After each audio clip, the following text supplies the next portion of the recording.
Let's get back to the Connor Happer Show on 1620 The Zone.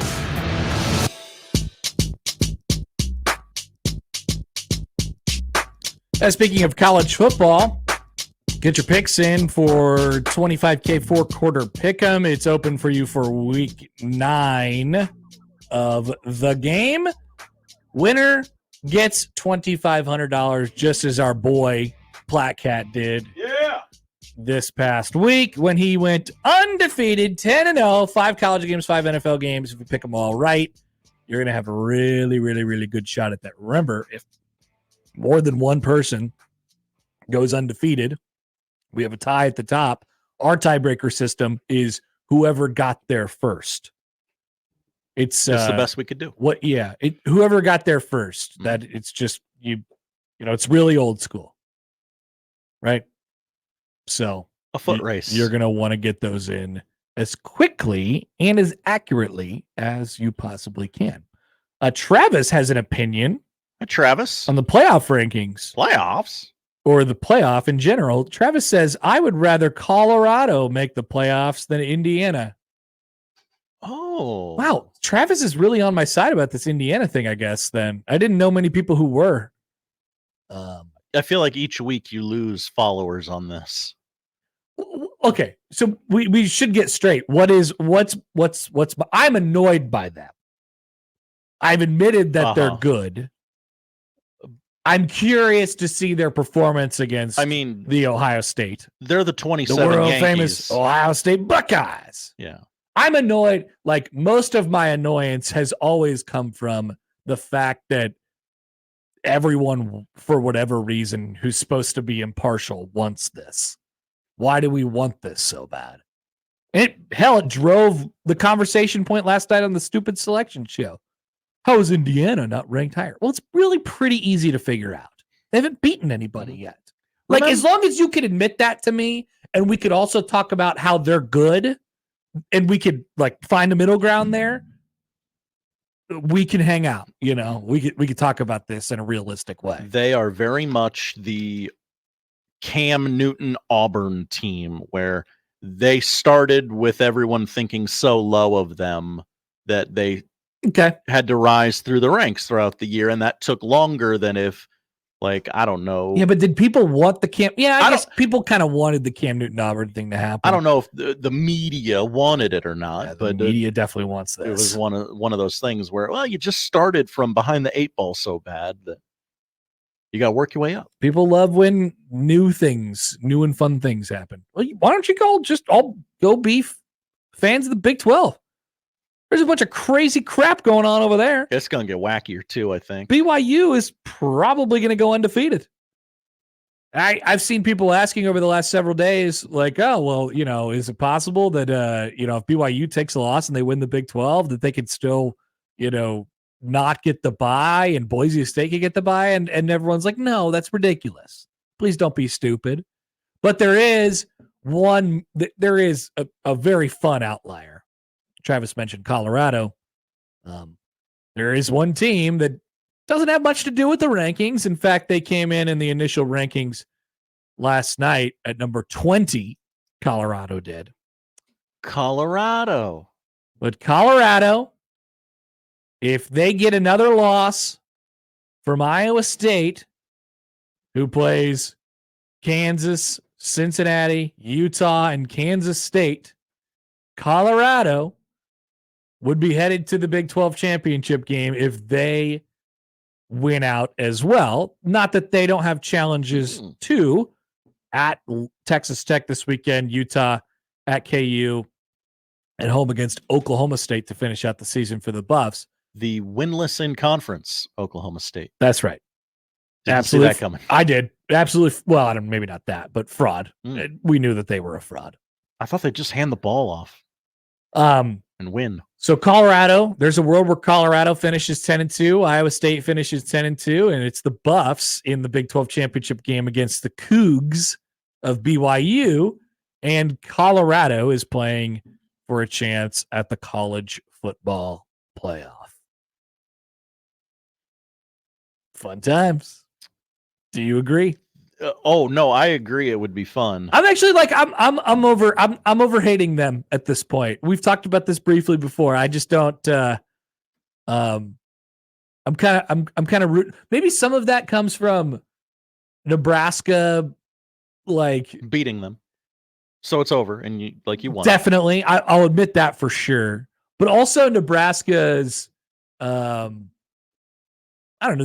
They've slid off here, like right, like they've slid off a little bit here, and we're not sure about the way that they did it. You know, the way that they are building a program, and hell, we're not sure about Colorado either. But I think it's a lesson to everybody. Like, hey, if you can catch lightning in a bottle and get hot, and whoever you play, Nebraska, like that's going to be, by the way, the story of this season. Obviously, the offense has gone completely sideways, but the story of this Nebraska season is that they probably should have gone 10-2. and they're going to barely end up making a bowl game, if that. And they could have been fighting for a spot in the college football playoff. So we look at that and we say, man, I'm kind of jet like I kind of like that. Like I like the idea that you can do that. That if we end up getting into our conference championship game or whatever it might be, then we're going to have a chance to be in the college football playoff. I wouldn't say, Buff Josh, that I'm on the bandwagon of CU at the moment. I wouldn't say that, but I'm not offended by their presence in the college football playoff. I think that would kind of be fun. Oh, whatever that makes me, I don't know. What if Colorado had to play Indiana? What would the media do? That would be disaster. I'm not sure what would happen in that regard.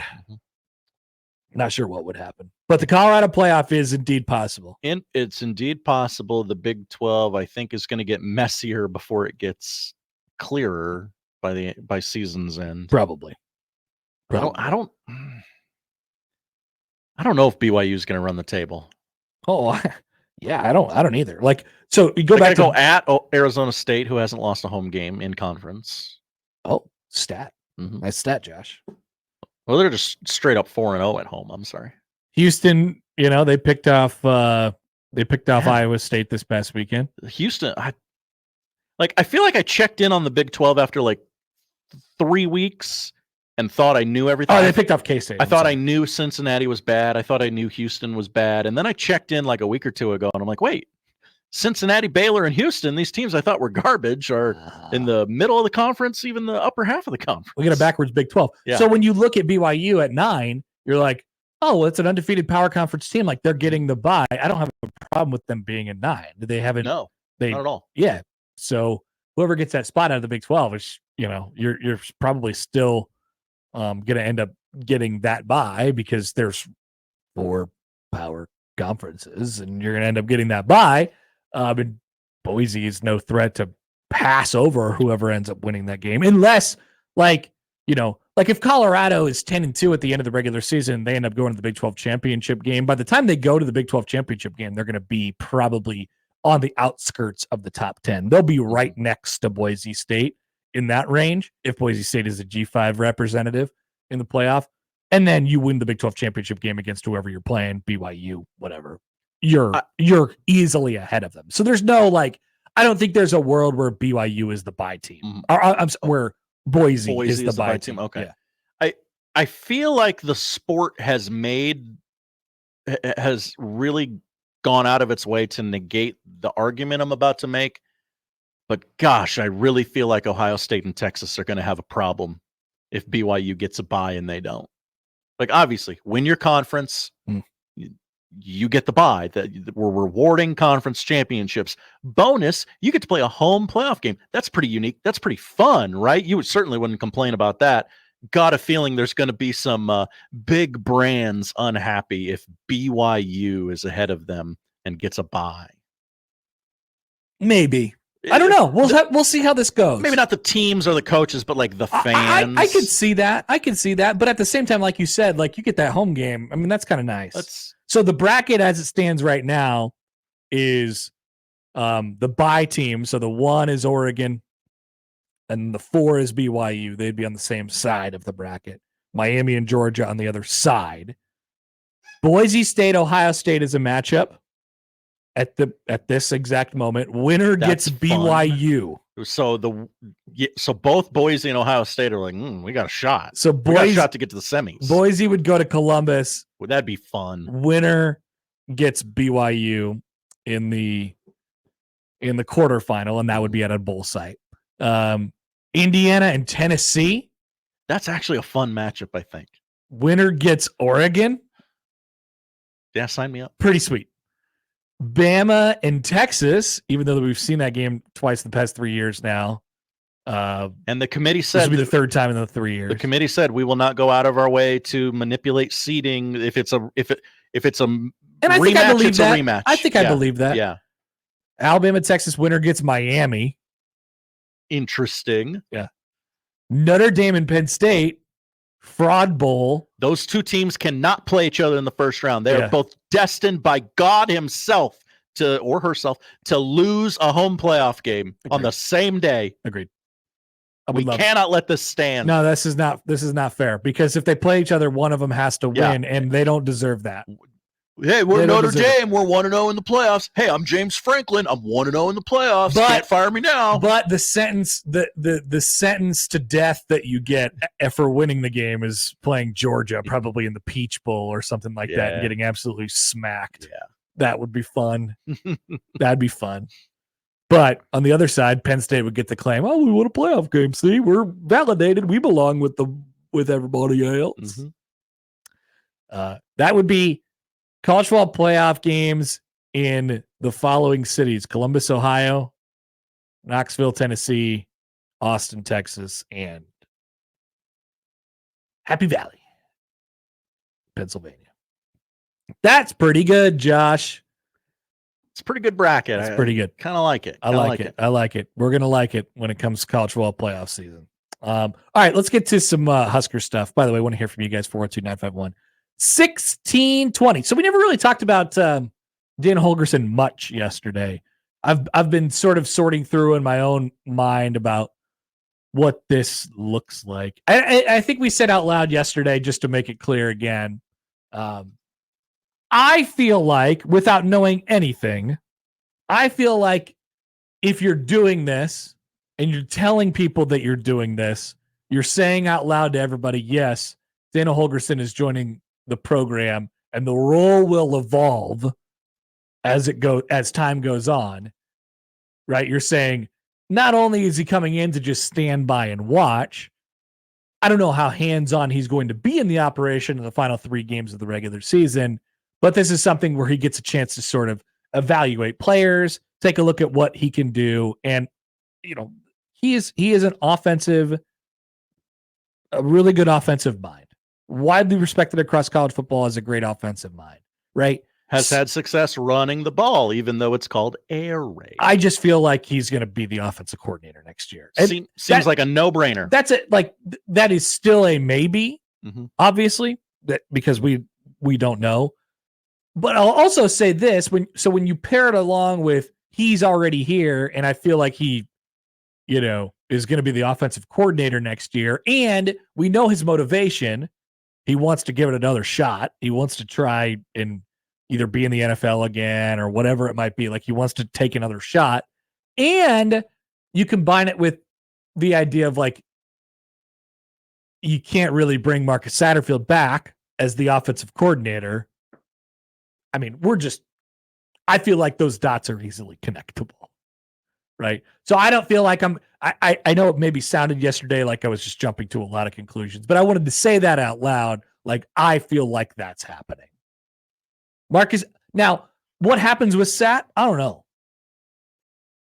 I feel like at this moment that Sat is probably still here. Yeah, does he get pushed back or pushed out? I think Rhule likes Sat. Yeah. I think Rhule thinks that he can be useful in some way, but I think he knows that he can't keep him in the same position that he's in at this moment, and so he won't.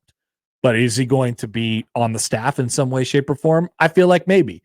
It all depends, and this is the interesting part. It all depends on, like, how, think about this. Matt Rhule, we know how he thinks about football, right? And we know what kind of program he wants to build here. He's said it over and over again. hey, we're going to be really good at defense, and we'll be fine at offense. Like, he said that out loud, right? If you're bringing in Dana Holgorsen to coordinate your offense, which I think he is, he's never been just okay at offense, right? It's pretty explosive. It's pretty fast. I think I read his worst offensive ranking, and please, this grain of salt. I could have read this wrong. Like his worst offensive ranking is like 14. It's usually really good. Yeah. Just say that. It's usually really good, and it's very rarely like middling, right? And they accomplish their things in a different manner in which they've tried to accomplish their business here before offensively, and it goes against what Rhule, like the math equation of how Rhule wants to win a football game, which is we're going to protect our defense. That defense is going to be really good, and we're going to do enough on offense, not turn the ball over, this and this and this, and that's it. But I think he looks at the quarterback that he has, and he says, I think we got a different kind of potential here, and we have a different kind of potential here that we have with this quarterback, and it doesn't have to be, oh, we're just going to be a slow plotting, offense who has a great defense and wins games 21-14. We have a little bit more potential, but it's different. And so this is definitively out of Matt Rhule's comfort zone. Bringing in Dana Holgorsen is definitively out of Matt Rhule's comfort zone. I think, frankly, removing Sat is out of Matt Rhule's comfort zone. Yes.